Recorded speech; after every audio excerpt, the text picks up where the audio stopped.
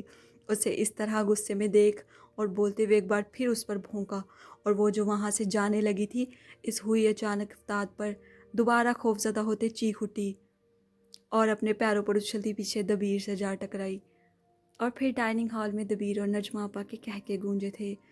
اجالا نے زور سے اس کے بازو جھٹکے جو اسے تھامے کھڑا تھا، اور لیو کو غصے سے دیکھتی وہاں سے چلی گئی۔ اس کے اس طرح خفا ہو جانے پر سب کی ہنسی کو بریک لگی تھی۔ دبیر ایڑیوں کے بل بیٹھتا اس کی پیٹھ سہلانے لگا۔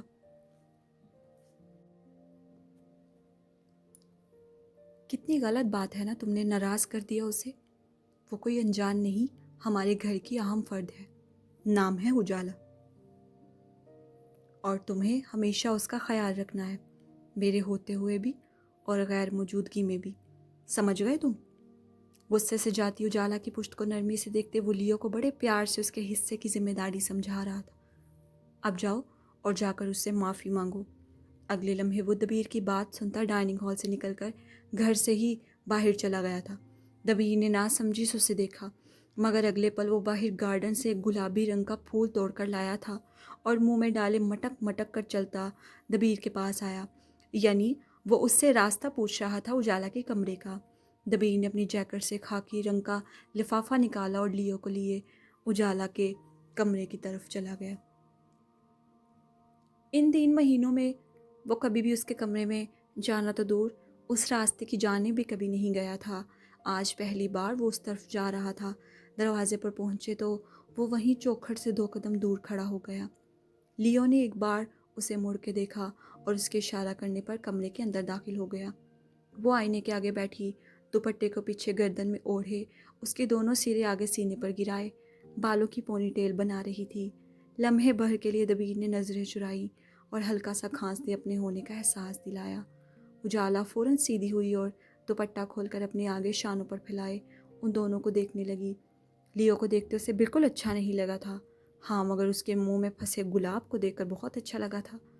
وہ بلی کی طرح مٹک مٹک کر کیٹ کراس واک کرتا بڑے دھیمے سے اس کے قریب آ رہا تھا، اور پھر اس کے پاس پہنچ کر پچھلے دونوں پیر زمین پر فولڈ کرتے اگلے پیر سامنے پھیلائے چہرہ اجالا کی جانب اونچا کیے اسے گلاب دینے لگا، جو ایک طرح سے اس کی طرف سے معافی کا انداز تھا۔ اجالا نے نرمی سے ایک بار اسے پھر باہر کھڑے دبیر کو دیکھا، جو بھرپور مسکرا رہا تھا۔ اس کے چہرے کی حسین مسکراہٹ شاذ و نادر ہی دکھائی دیتی تھی، لہٰذا اپنی تمام ناراضگی بالائے طاق رکھتے وہ جھکی اور لیو سے گلاب لے گئی۔ وہ فوراً اس کے پیروں سے لپٹنے لگا۔ اجالا نے مسکرا کر اس کی پیٹھ سہلائی اور اب وہ اپنا دایاں ہاتھ آگے کرتا دوستی کا ہاتھ بڑھا رہا تھا۔ یہ دیکھتے تو دبیر اش اش ہی کر اٹھا تھا۔ اجالا نے فوراً ہاتھ ملاتے اس سے پکی دوستی کر لی اور جھک کے اس کا سر بھی چوما۔ بلا شبہ وہ بہت خوبصورت ہلکے سنہری رنگ کا ڈاگ تھا، جو کہیں سے بھی خطرناک نہیں لگتا تھا، اور اس کے جسم پر موجود لمبے بال اسے اور بھی حسین بناتے تھے۔ لیو، دبیر نے اسے پکارا۔ وہ فوراً اٹھ کر اس کے پاس گیا اور اب دبیر کا پکڑایا لفافہ لے کر آیا اور اجالا کو دیا۔ اس نے ناسمجھی سے دبیر کو دیکھتے لفافہ کھولا اور اس کے اندر سے ایک طے شدہ سفید کاغذ نکالا۔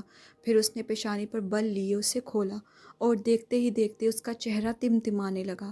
آنکھوں میں ایک چمک سی ابھری تھی اور اگلے لمحے وہ خوشی سے چیختی اچھلی تھی۔ میں پاس ہو گئی، شکر ہے اللہ کا۔ پھر اس نے خوشی سے دبیر کو دیکھا تھا جو پہلے ہی اسے مسکرا کر دیکھ رہا تھا۔ کانگریچولیشنز، دبیر نے کہا۔ تھینک یو سو مچ، یہ سب آپ کی وجہ سے ممکن ہو پایا ہے۔ وہ بہت خوش تھی۔ یہاں کبھی کبھی وہ بالکل بھول ہی جاتی تھی انجم کو، معراج کو۔ اس کی پرانی زندگی کے مقابلے میں یہ زندگی بہت بہتر تھی، مگر وہ نادان اتنا نہیں جانتی تھی کہ وہ یہاں ہمیشہ کے لیے نہیں آئی۔ ایک نہ ایک دن اسے جانا ہی ہے، یہاں سے دور، واپس اپنی دنیا میں۔ جاری ہے۔